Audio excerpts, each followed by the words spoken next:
everyone. I'm Samantha Bosco, the upper school counselor, and I'm going to introduce Kristen Daily. Dr. Kristen Daily received her doctorate in health in psychology from UNCC. Her primary passion is working to support the World Health Organization's definition of health, emotional, physical, and social health.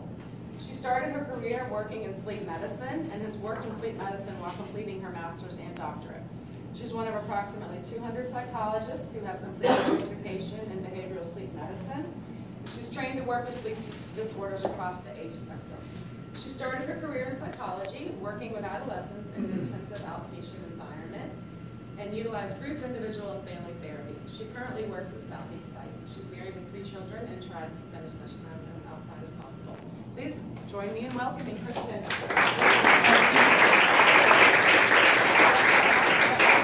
We're going to dim it just a little bit so you can see my slide. Oh, okay, that looks good. Is that too much? I think it's all right. Sure. That's good. Okay. Let me know. So I tend to be a really fast talker, and I tend to cover a lot of information. So if you have any questions, please just throw some arms up, and I'm always happy to stop and answer questions. I'm also going to try to wrap up with hopefully about 10 to 15 minutes to spare to be able to address any questions then too. So what we're going to talk about a little bit is how sleep develops, a little bit about some sleep dysfunctions, and then the way I actually treat sleep disorders. So what I love about working with kids and adolescents when it comes to sleep is with adults, we have a lot of control over many different variables.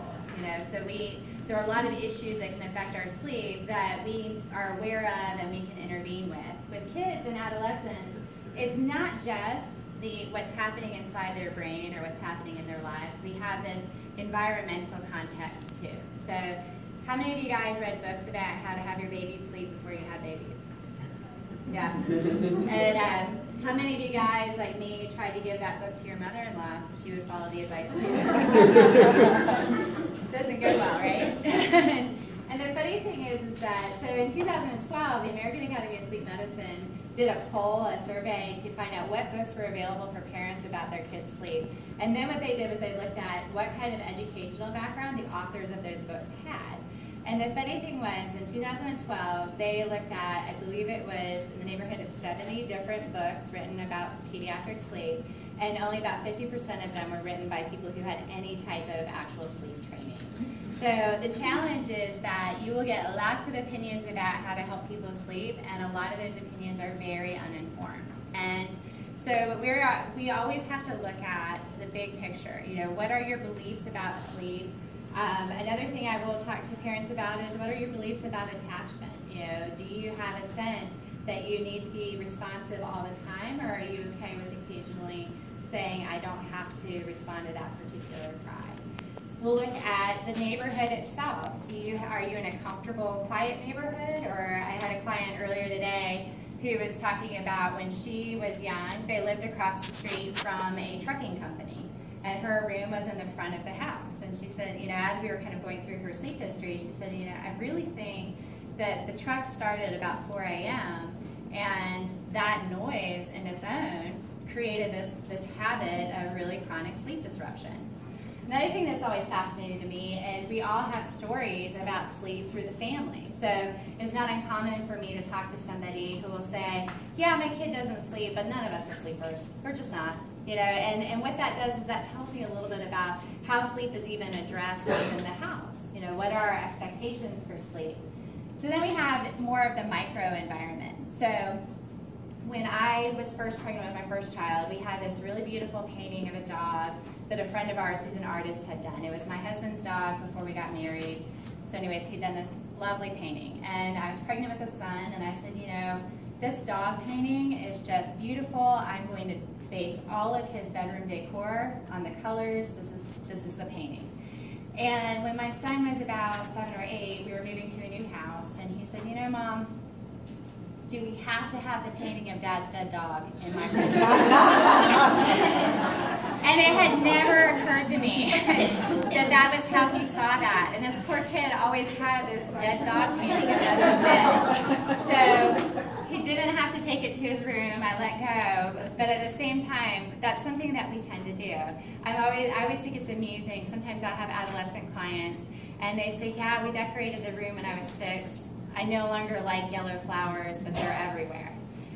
And the way that this projects forward, a lot of times with adults that I work with, they may have gone through a divorce, and they're still sleeping in the bedroom where the marriage had existed. So they're laying there in this environment where they went through a ton of hardship. I had this one really sweet case about a year, maybe 2 years ago. Older gentleman who had been widowed, and his insomnia started after his wife had passed. And so I was seeing him probably a year after she had been gone. And we were talking about the fact that he had kept everything in the bedroom the same because he loved her, and he loved knowing that the bedroom was a place where she had picked out the curtains and she had decorated everything. But he also was very, very aware of the fact that he was sleeping next to this empty spot where she had once been. So what we did was we decided to embrace the spot. So every night he would say goodnight to the spot, he would be aware of the spot, and we made the spot a really nice place to be. And his insomnia resolved. This tension of being next to this open spot that shouldn't be there was one of the things that was causing disruption. So it can be meaningful to get an idea of what do you think of the environment? Does the environment feel good? Do you have any negative associations for the environment? And kids and adolescents aren't usually always that great about talking about it. So it's kind of fun for me when I do intakes and I ask them, what do you like about your room? What do you not like about your room? And a lot of times parents in the room will say, I never even thought about asking them about this issue. Yet it can be something that's causing some disruption. And then we have even the micro-sleep environment. So that's, is the bed big for a little person? You guys have adolescents, so maybe a queen-size bed is okay. But if you're one person in a queen-size bed, that's still a lot of extra space. How many of you guys swaddled babies when you were young, when they were babies? Yes, so swaddling is a way of creating a nice, tight womb environment. It's very, very soothing for babies. And the funny thing is it stays soothing for a lot of people to have a really tight, limited, defined space where they sleep. So a lot of sleep disorders will start to arise. Kiddo sleeps great in a crib, and then parent moves kiddo out of crib, and all of a sudden they have this chaos. Especially a lot of people buy the convertible cribs, and so you go from a crib to a full-size bed, little person and lots of space. And the challenge is that it's actually very disturbing or distressing to have too much space. Sorry, those are the bells I've all sorts of things. Sorry. You're fine. So these are the charts about age-related sleep needs. So a little anecdote, in the U.S. we have 2 big organizations that monitor sleep medicine. So we have the American Academy of Sleep Medicine. That's who trains doctors, that's who sets our protocols for how we treat sleep disorders. They set up the definitions of the sleep disorders. So my boarding is through the American Academy of Sleep Medicine. And then we have the National Sleep Foundation. And the National Sleep Foundation is the consumer organization for sleep. So their job is to spread information to the public so that they can understand what they should be doing right or wrong with their sleep, okay? So the funny thing about these 2 organizations is as long as the National Sleep Foundation has been around, which I believe is in the neighborhood of 40 years, they've always said every adult needs 8 hours of sleep. And yet the American Academy of Sleep Medicine says in all of our research, what we see is the average for adult is 7 hours of sleep. And these guys have been arguing about these numbers as long as they've been around. So about almost a year ago, National Sleep Foundation finally changed their materials. They finally said, okay, we can include that number 7, even though we feel really good about the number 8. But what cracks me up is you'll see they changed it to 7 to 9, which happens to put 8 smack in the middle. So again, we have to use these resources with a little bit of a grain of salt. So an average for an adult is actually 7 hours. The range of normal is anywhere from 5 to 9 hours. So again, you don't even see the number 5 on there, yet we know there are some adults who only have a capacity to sleep 5 hours a night, and they can be perfectly healthy doing that. So if you look at these bands, we have some range of normal, and it is always essential to know this is a range. And we're not always going to capture every single person in that range. Any thoughts about that? Anybody have their teenager getting 9 hours of sleep each night? It's pretty hard to do, right?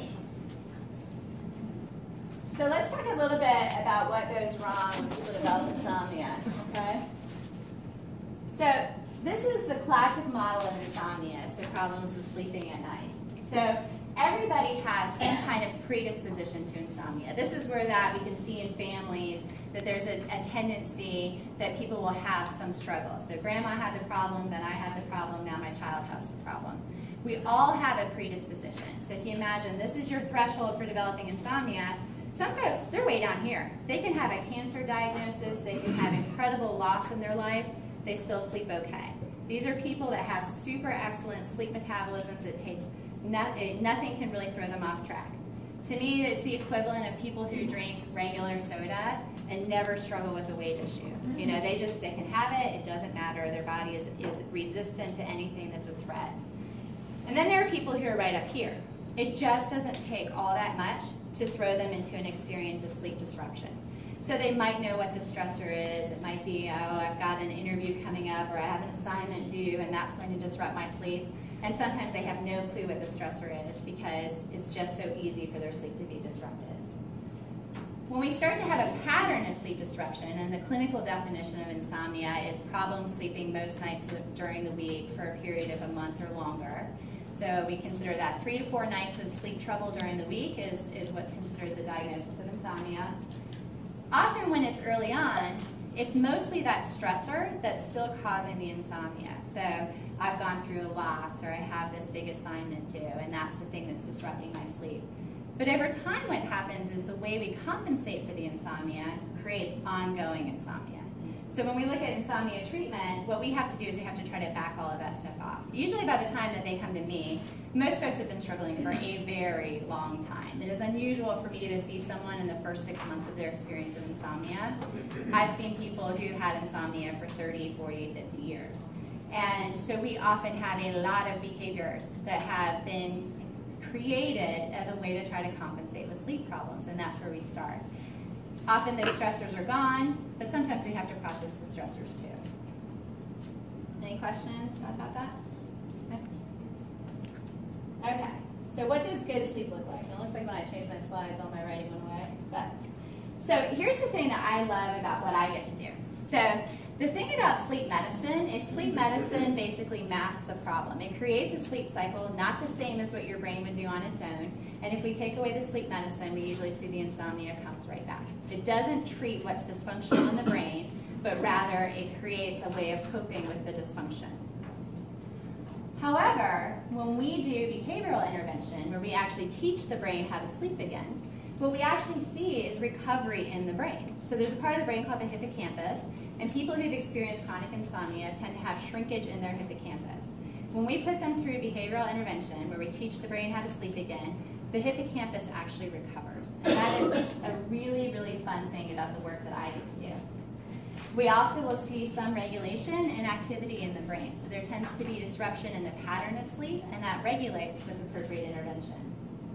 And a lot of the fun work that I get to do is also getting people off of their sleep meds. So one of the things that happens with those sleep meds is they're replacing the neurotransmitter that our brain would use for sleep, and over time our brain gets really lazy. You know, so the neurotransmitter that's primarily associated with sleep is a neurotransmitter called GABA.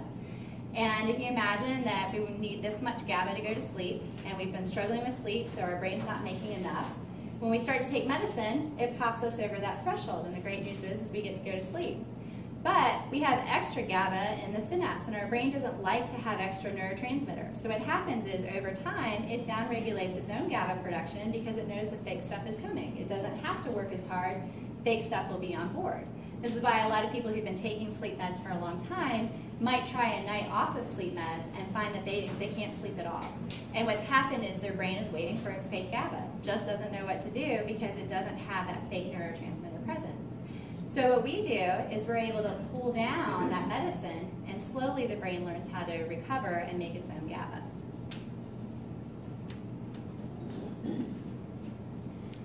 So a key factor in us being able to sleep well is we have to be able to feel that we're safe. So if you think about this whole idea of sleep, it's really odd that every animal in animal kingdom has to be unconscious for a period of time. That is a time of intense vulnerability. And what you actually see is the pattern of our sleep is reflective to our role in the food chain. So we are the ultimate predators, and we get to be active during the day because we know there's nothing out there that's our natural enemy. We can be active in the sunshine and we're totally fine. Prey animals tend to be active at night and sleep during the day because they need the cover of night for their protection. So their brain is wired to try to ensure their survival by shifting their sleep in a way that has them active when they're less vulnerable. So the funny thing about sleep is our brain has to know everything is very, very, very safe before it's going to let us be completely unconscious and turn off. And then the other thing that the brain does is it checks in during the night to make sure that everything has stayed safe. Has there been any change in our environment that I need to be aware of? Because I might need to wake her back up and make sure that she's on guard. So some of the things that can really mess with sleep is, do I have a big pile of dirty laundry next to me? How many of you feel like that doesn't affect your adolescent sleep? So the funny thing is, we as adults find that to be very disruptive. What we've actually seen in research is adolescents can sleep in chaos. Okay, so unfortunately, it doesn't say Dr. Daly said you have to clean your room because it's the only way to sleep well. It doesn't quite work that way with them, okay? But another thing that can happen is they can have that their homework is sitting right next to them in bed. That will be something that will awake them. Their brain's going to say, that thing is right there and we've got to do that. We have an obligation right there.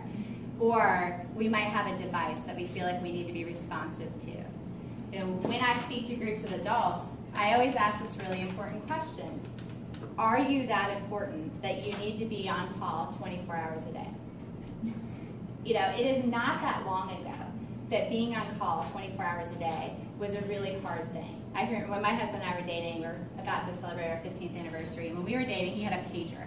And it totally cracks me up to imagine that I used to page him and wait for him to call me back, and that was the way I would catch him, because we didn't have cell phones, right? A call in the middle of the night was a really unusual thing. We definitely didn't have text messaging. Now we have this sense of urgency. One of the things I do with my adolescent clients is I ask them, please turn off read receipts, because you don't want your friend knowing you read the text message if you need time to be able to respond. This is an emotional skill that we teach kids. If you need to process what they said or you want to do a good job and not act impulsively, it's good to know you haven't started a timer.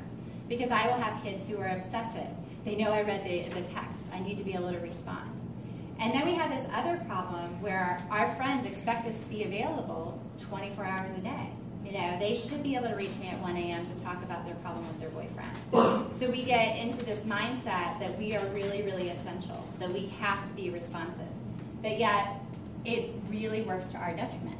We have to learn how to have some safe boundaries around our sleep. So I actually do have to be on 24-hour call. I work with some crisis clients, but I don't like the idea of having my call phone in my room. So back when I used to run sleep labs, I had a separate phone that was my call phone, and I can tell you that there is a Sprint ringtone that will still send shivers down my spine and put me into a high state of distress, because that ringtone meant you got to go into the sleep lab, something's going wrong. And so what I do now is my call phone is actually my husband's cell phone, because he's married to a sleep person, so he ignores all of the sleep rules and likes to sleep with his cell phone next to him. So my call number is actually his number, because I have no relationship with his phone. I'm not responsive. His ringtone doesn't mean anything to me. That way, if the phone rings, it's just his phone, but they can still get me. My phone is it's like 2 floors away from me in my house. So then another part is, how much can I trust myself? So there is nothing you can do to make yourself go to sleep. And that is one of the things that can make this a big challenge for folks who are used to being able to work harder and do better. So if I'm not doing well in math, I can practice math more, and my math performance is likely to go up. With sleep, the more you think about it, the more you focus on it, the more you prioritize it, the harder you work for it, often the worse it becomes. And that is one of the things that makes this a really unique challenge for folks. So what will happen is we'll come up with these secondary projects. I have a lot of kids that I see who need their alarm clock in their room or need access to a clock because they need to check in. How am I doing? How's my performance? Have I slept enough? How much time what time is it?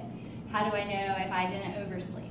We all will go through this. If you've ever had to have an early morning flight, what happens is you wake up constantly. Did I oversleep? I'll even do this if I have an early morning run with a friend. Sometimes I'll wake up. Is she waiting outside? Have I overslept? And that's what happens when our brain takes responsibility for something it can't consciously control. And so what it will do is it creates this hyper-aroused state to check in. Can I make sure that I have covered all of my responsibilities? So sometimes for kids who are struggling, the easiest thing we can do is remove the clock from the room, say, look, we promised we're going to make sure you're awake. We've got to separate you from this awareness of time. So let's talk a little bit about interventions. So the first thing we're going to talk about is metabolism. Bet you weren't expecting to talk about metabolism in the sleep talk. But the thing is that just like we all have a unique metabolism for calories, we all have a unique metabolism for sleep. It goes back to those norms, So we have those bands around normal. And if we look for adults, the bands of normal are 5 to 9 hours, which means that there are some folks who are perfectly healthy at 5 hours of sleep, and that's what makes their brain really happy. And there are other folks who can perform 9 hours of sleep, and they're really, really happy at 9 hours of sleep. A lot of times we've understood calories better, so I always like to crosswalk this to calories. So for example, if you take a person, my age, my activity level, my gender, which tend to be the ways that we get an estimate of metabolism, most calorie estimators will tell you that my body needs about 2,000 calories a day. I run almost every morning, I'm very physically active, so that's the estimate they'll give you. A couple of years ago, or I guess it was a year and a half ago, I was really tired of struggling with weight, so I went to see a doctor and we did some really exhaustive metabolic testing, and it turns out that my body only burns 1,400 calories a day. And so we all had a good cry together, because what she said is, it does not matter if you wake up and run 10 miles, 1,400 is what you got. That's what your body can do. And it's just, we gotta figure out how to get used to that. The way that this works for sleep is if we have more time in bed, then our brain can perform sleep. What the brain will do is it will divide up the sleep it can perform over that available time in bed.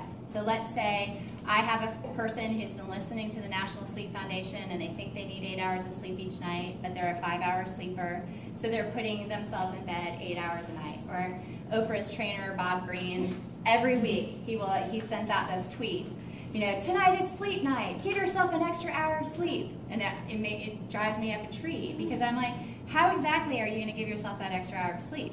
If you don't have the capacity to perform it, that's not going to work. So what happens is that 5-hour sleeper who's spending 8 hours in bed is going to have 3 hours of wakefulness during the night. And the challenge is that might show up with problems falling asleep, or it might be dispersed throughout the course of the night. So they sleep for a little while, then they're up for a little while, and then they sleep for a little while, and then they're up for a little while. But the brain can only perform what it can perform. So sometimes when we've had lots of problems with falling asleep or problems with waking up during the night, if we limit the time in bed, we shrink up the time in bed a little bit, what we'll see is we can get to a place where we can perform continuous sleep. And that matters a lot.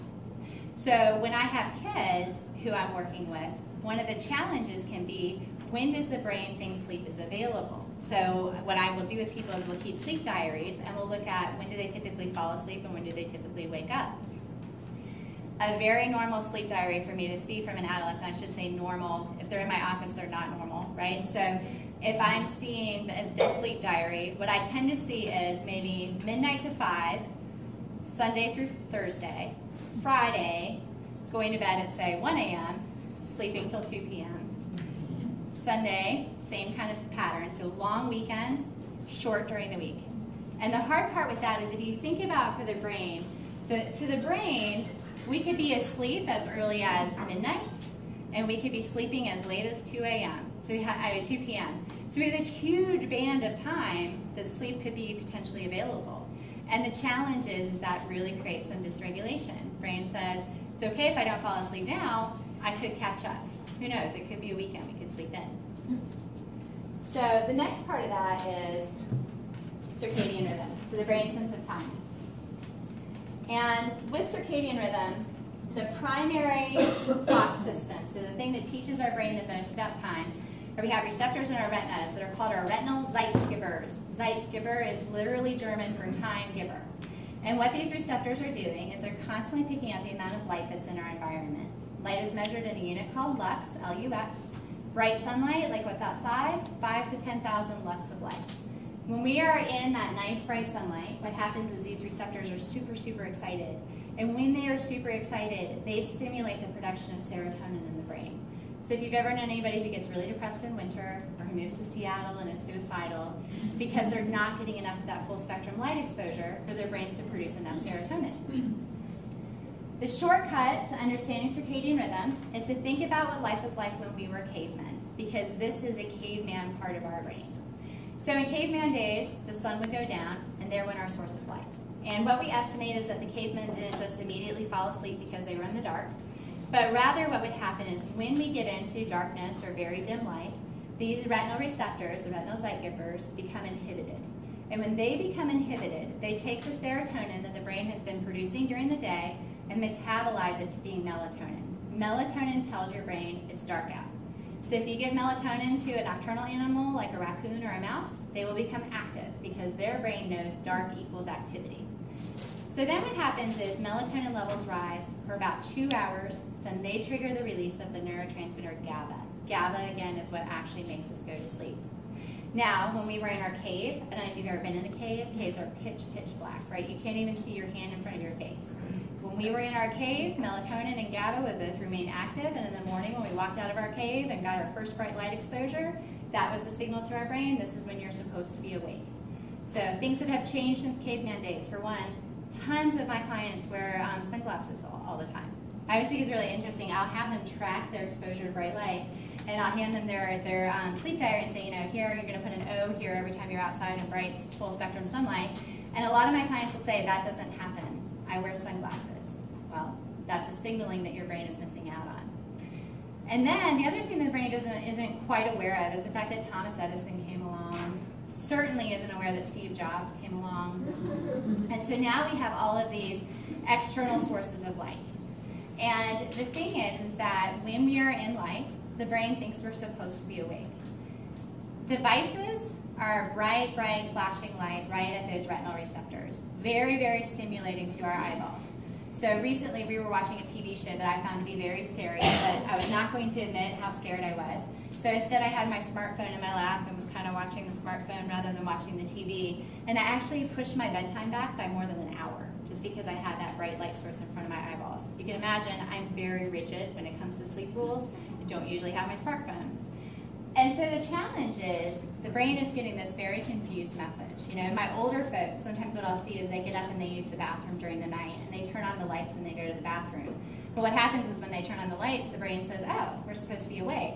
Now we have this pattern of perpetual waking up because the brain thinks that it's supposed to happen thanks to that light exposure. So in my adolescents, the biggest thing I worry about is all of their screen time, because their screen time is very stimulating to their eyeballs, and it's telling their brains they're supposed to be awake. My kids who get up at, say, you know, a couple hours into the night and then look at their smartphone to make sure they didn't miss out on any important texts, they're getting a nice bright flash of bright light at their eyeballs, and their brain is getting a message, you were supposed to be awake anyways. And the hard part is they've just started a challenge with this overall sleep process. So a lot of times what we would love to do is make sure the smartphones don't make it into their rooms. You know, that's something that we try to model in the Daily House. Like I said, 50% of adult dailies model that behavior. The other 50% don't.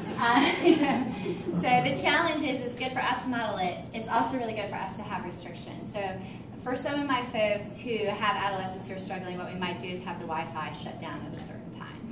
I like to use light timers, you know, like you buy at Home Depot for when you're traveling, to be able to be the source of the Wi-Fi shutting down, because you don't want to have to be somebody who's always having to remember that. I don't know about you guys, but there's a lot in my brain, and me remembering to turn something off every night is very unlikely.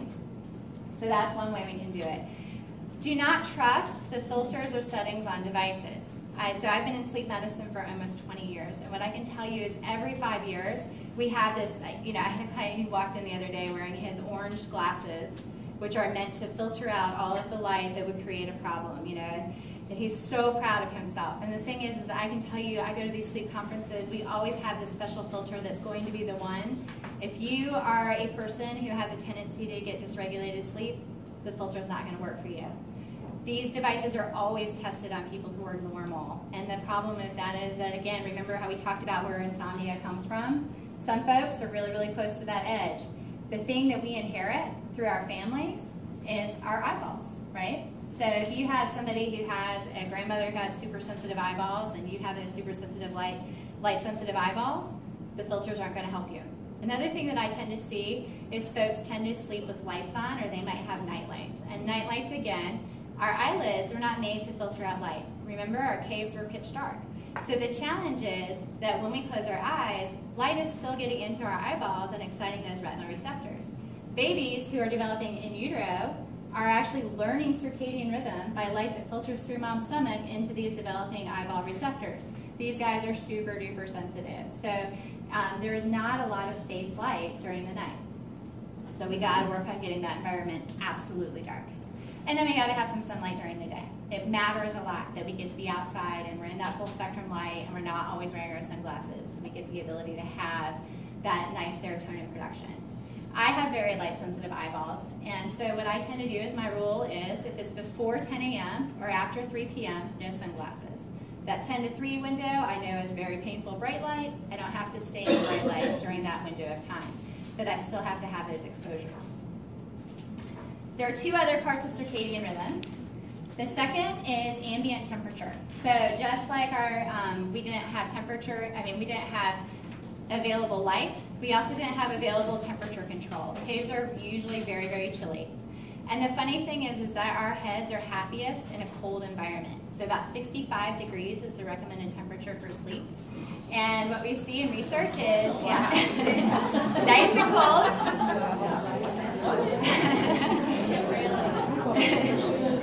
Our brain's happy place is for that head to be cold and us to be warm from the neck down. So its ultimate happy place is to have a nice heavy warm blanket, and head is in a very cold environment. So they do, of course, make devices to chill the bed, and they make chilled pillows. There's one called the Chillo, and I just like saying Chillo. It's not actually that loved by my clients. But the thing is that we need to try to ensure cold. If you ever wake up hot, hot is like being flashed with bright light. It is the thing that creates ongoing sleep disruption. So sometimes in my adolescence, that can also be something that we'll see. They're in a bedroom that gets very hot at night, and we have to work to try to make it cold. The good news is we're moving into fall. That becomes a lot easier because then you can just open up some windows. But in the summer in North Carolina, that is really tough. There is a research study at Stanford. We get a lot of our great sleep research out of Stanford, and they actually created these hats they put in the freezer, and they had people sleep with these frozen hats on, which sounds like torture device to me. But what they actually found was they had significantly more deep sleep with this frozen hat on. That's how happy our head is when our head is cold. So when I give these talks, I'm often asked a lot about melatonin. And the thing about melatonin, there are a lot of folks who treat melatonin like it's just, it's a supplement. It's not really that big of a deal. When I first got training on melatonin, I was taught by one of the world experts on melatonin. And he was like 67 years old at the time, and he was bragging about how he has his 2-year-old and 4-year-old kids taking melatonin to help ensure that they sleep through the night. And the thing about melatonin is all it really tells the brain is it's dark out. It's important to know that only 1 out of every 3 people actually respond to exogenous melatonin. So when you take melatonin as a supplement, 2 out of 3 chance you're not the kind of person who's actually going to respond to it. The other thing to know is that because it is a supplement, we do have prescription-grade melatonin. There's something called Rosarum, which is a medication that's a melatonin-based medication. But because it's usually bought as an over-the-counter supplement, we also don't have a lot of great reassurance that that's actually what's in it. And in some studies, what we found is it doesn't usually just have melatonin in it. A lot of these supplements have also valerian root, and there's a substance called kava that was found to be associated with kidney failure. So sometimes they will include other substances. And the other challenge is we are seeing research that melatonin exposure has some effects on the sex hormone development. So there's some research that demonstrates we can have precocious or early onset of puberty with a lot of melatonin exposure. And your human growth hormone is also related to your sex hormone development. So I do not love people using melatonin with their kids. You know, people treat it as if it's nothing. It is not nothing. It is a hormone you're putting into a system, and it's not usually necessary. We can teach the brain how to sleep well on its own. We don't need a supplement. And let them know that that's going to be the thing that puts them to sleep than a supplement that's a hormone-based. Any questions about that? No? So we also have to manage tantrums. And what tantrums look like with sleep is the brain likes to get to this super hyper-aroused state, and it will use anything it can to try to keep us in this hyper-aroused state. The way that this works is when we go to sleep, our sympathetic nervous system, our fight or flight nervous system that's responsive and wants to be in charge of everything, the thing that says, wake up, you might have overslept, that thing likes to stay on. Because he knows if he is on, nothing bad is going to happen to you. He's going to keep you on high alert. You're not going to let anything bad happen to you. And at night, he has to fade into the background and let the parasympathetic nervous system take over. He doesn't like to do that because that means you're vulnerable. So what he often will do is he will try to give you lots of reasons why you shouldn't be able to fade into the background and go to sleep. So that might look like you're going to oversleep, you have this test. Or it might look like, have I studied adequately for that test? Or how long is Susie going to be mad at me? And the brain just throws lots of information at you to try to see what it can do to stick and get you more excited. For a lot of my folks, what will then happen is worries about sleep become the thing that activates the sympathetic nervous system. So how am I going to sleep? I know I need to sleep. I'm not falling asleep. Oh no, I still haven't gone to sleep. And they're checking their bodies. And that's keeping that sympathetic nervous system active. So what we'll talk about is how do we get the brain to calm down? And there are kind of 3 different approaches we can use. If the brain is using a lot of physical symptoms, then we might have to try to get comfortable with those physical symptoms. So specifically, if it's worries about sleep, we might have to let ourselves have a sleepless night and see how we do the next day. Another thing that we might do is if it's worries about stuff from the past, we might have to write those stories down. So for some of my trauma folks, the way we treat trauma is we'll actually write the story of the awful thing that happened, and we'll go through the story over and over and over again until it becomes mundane, until it's not something that creates distress. It's kind of like if you've ever watched a really scary movie and you never watch the movie again, it remains a scary movie. If you watch the movie over and over and over again, eventually it wouldn't be that scary. You know what's coming next, and you also know you can pick out little errors they made in the movie. So that's one way we'll control it. If it's about future stuff, then what we'll do is we'll write the to-do list, we'll write the worry list, but we get it out of the brain. So when the brain says, hey, did you think about that? You can say, I'm going to deal with that tomorrow. This works very well with adolescents who have a lot of things going on. To go through what is your to-do list, let's actually physically write it out, and what are some of the thoughts you're having or worries you might be having about people too. You cannot sleep with bears. And what that means is if you have something that's distressing in your bedroom, we got to get it out of your bedroom. And so what that looks like is if you are a little person in a big bed, we might need to make that bed smaller. Sometimes it might mean actually switching to a twin-size bed, or it might mean replacing extra space with a big body pillow. So again, your brain is able to tell that there are boundaries. A lot of times adolescents I work with, they'll have beds that are in the middle of the room that don't have sides on either side. And that shouldn't seem like a big deal, but for the brain, it's aware of the fact that either way could be a problem. They could fall out of the bed in either direction. And so if we can move it up against a wall, what that does is it creates a safe side, and that actually helps the brain to calm down. We're not as likely to be vulnerable. If it's about homework in the room, we got to find a different environment to do the homework. Maybe it's about the laptop doesn't come in, so our brain is not going to check in and know that the laptop is there. If it's something distressing about the room itself, we've got to try to fix it. Get the painting out if it's a problem. So what the environmental adaptations can look like is we got to discuss bed comfort. Again, we look for ways to make it feel smaller. And it can be really important to pull stimulation out. So one of the things that happens is, like I said, the brain checks in periodically during the night to make sure everything is still okay. It uses 3 of our senses to do that. So sense of touch is one. In the sleep lab, what we'll see is people will reach out and rub their bedding between their fingers. They're checking in. Is everything still safe and secure? For kids, that might be that they're looking for their blankie or they're looking for their stuffed animal. And trust me, I see a lot of adolescents who still have their blankies. If you were to be in the Daily house, every bed in the Daily house has a big soft blanket on it. That's essentially the grown-up version of a blankie. Super, super, super soft to the touch. That's very, very soothing. It's also really easy to find. So when my brain checks in, am I still in my safe place? Yep, really easy to find that. Second sense that it uses is a sense of smell. And this is usually accomplished by keeping the same pillow. You know, my brain knows what I smell like. I have no clue what I smell like, but my brain knows. This is only swap pillows, which can happen sometimes if he made the bed. What will happen is we both will have distress during the night.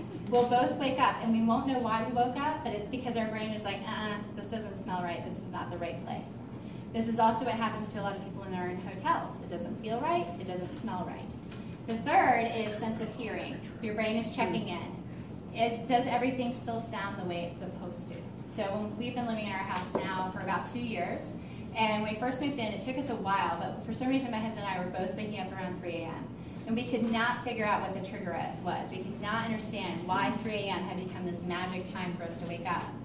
And then what we found was it actually was our heating system kicks on at 3 a.m. And so this hum that you can actually kind of hear in the background right now, it's a very slight hum, not a loud thing, but it was a shift.